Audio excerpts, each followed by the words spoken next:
Hello and welcome to online study best plus. मैं हूं Amit Shukla. Foreign policy में एक चीज़ मुझे आपको बताना था, वो लास्ट वाली वीडियो में मुझे शायद ध्यान नहीं रहा होगा। गुजराल डॉक्ट्रिन जिससे क्वेश्चन आता है, राइट। गुजराल डॉक्ट्रिन क्या है, इसका इंपॉर्टेंस क्या है, रेलेवेंस क्या है, छोटा सा टॉपिक होगा, जरा हम समझ लेते हैं। तो आपको पता होगा कि जब H D Deve Gowda prime minister थे, उस समय जो विदेश मंत्री थे वो आई के गुजराल या इंद्र कुमार गुजराल थे। इंद्र कुमार गुजराल को जो याद किया जाता है वो दो वजहों से है। बाद में वो हमारे प्राइम मिनिस्टर भी बने, 12th नंबर के प्राइम मिनिस्टर थे आई के गुजराल। लेकिन जब वो फॉरेन मिनिस्टर थे एच डी देवगौड़ा गवर्नमेंट में, तो उनके दो काम हैं जिनकी वजह से उन्हें याद किया जाता है। पहली, उन्होंने जो हमारे फॉरेन पॉलिसी पे गुजराल डॉक्ट्रिन दिया, इसकी वजह से। और दूसरा, उन्होंने बहुत दबाव डाला गया इंडिया पे, इसके बावजूद भी सीटीबीटी पे साइन नहीं किया। क्या कहता है गुजराल डॉक्ट्रिन और ये क्या है गुजराल डॉक्ट्रिन, इसको समझते हैं।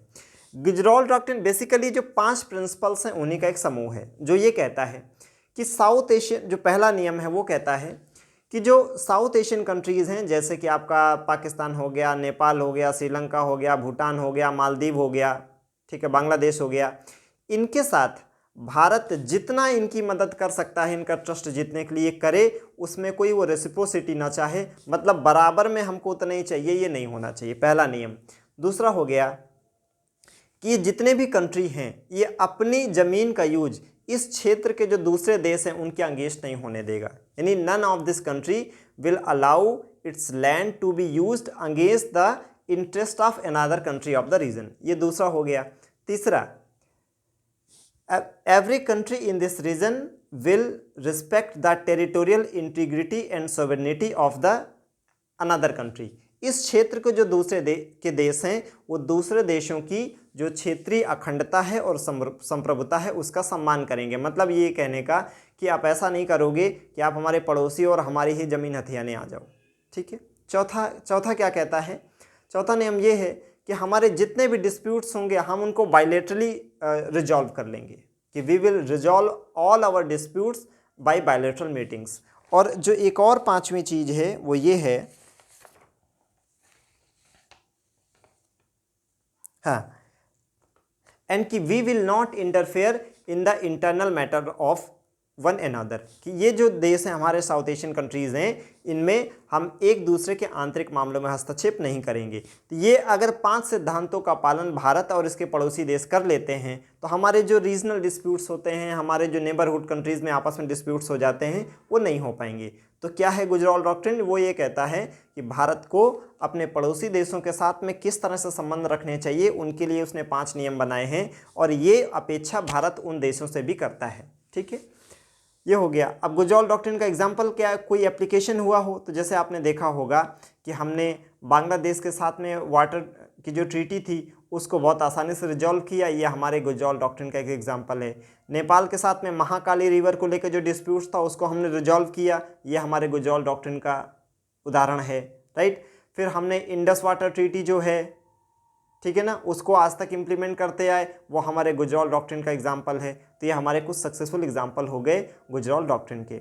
एक और चीज़ आपको समझना होगा कि ये जो आईआर की शुरुआत हुई है, इंटरनेशनल रिलेशनशिप की शुरुआत हुई कहाँ से है। तो आप ये देखोगे कि इस्लाम के उदय के बाद इस्लाम और जो क्रिश्चियनिटी है, इसमें चूँकि ये दोनों ही धर्म हैं, ये धार्मिक सह-अस्तित्व की भावना में यकीन नहीं करते। भले ही कुछ विजन आईएएस जैसे कोचिंग वाले इसमें कुछ भी बताते रहें कि वो महिमा मंडन किस तरह से झूठा महिमा मंडन करते हैं इस्लाम का, वो एक अलग बात है। चूँकि होता क्या है, हिंदू घृणा आसानी से बिक जाता है, वो बेचने में उनको मदद मिलती है। उसमें ये बोलते हैं वो कि हिंदुज़म में भक्ति क्यों आई, ये क्यों आया, चूँकि इस्लाम बहुत लिबरल और सेकुलर था तो ज़्यादातर लोग उधर चले जाते, तो उससे बचाने के लिए उन लोगों ने भक्ति ये किया। तो वो अपना कोचिंग के नाम पे एजेंडा चलाते हैं, रियलिटी ये नहीं है, और वो भी जानते हैं रियलिटी ये नहीं है। उनको पता है कि अगर वो हिंदुओं को इस तरह से अपमानित करते हैं उनकी चीज़ों को, तो हिंदू ऐसे बेवकूफ़ होते हैं, वो खुद ही हंसते हैं। रियलिटी क्या है? रियलिटी ये है जो मतलब एकदम ध्रुव सत्य है कि इस्लाम और जो ईसाई धर्म है वो दोनों धार्मिक सह अस्तित्व की भावना पे यकीन नहीं करते। मतलब जहाँ ये होंगे वो दूसरे धर्म को पनपने के अवसर वो नहीं देंगे। तो यही अपने विस्तार को लेके ईसाई धर्म के मानने वालों और इस्लाम के मानने वालों में झगड़ा होता है, जिसे हम लोग बोलते हैं धर्म युद्ध। क्रूसेड्स बोलते हैं, और बहुत भयंकर लड़ाइयाँ हुई। लेकिन जो सबसे भयंकर लड़ाइयाँ हुई वो 1618 से 1648 तक हुई। 1648 में फिर एक ट्रीटी हुई जिसे कहा जाता है ट्रीटी ऑफ वेस्टफेलिया। तो आईआर का जो बेसिक पॉइंट माना जाता है वो इसी वेस्टफेलिया की संधि को माना जाता है। इस संधि में क्या कहा गया कि हम युद्ध के बजाय डिप्लोमेटिक तरीके से मुद्दों को रिजॉल्व करेंगे, पहला नियम। दूसरा कि आपसी मुद्दों को सुलझाने के लिए हमें एक अंतर्राष्ट्रीय संस्थान या संगठन बनाना चाहिए जो एक दूसरे के मसलों को सुलझाए।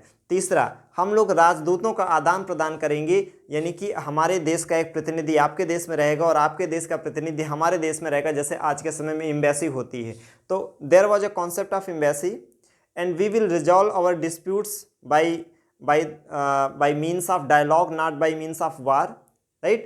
And third, we will have a international organization to deal with such types of issues.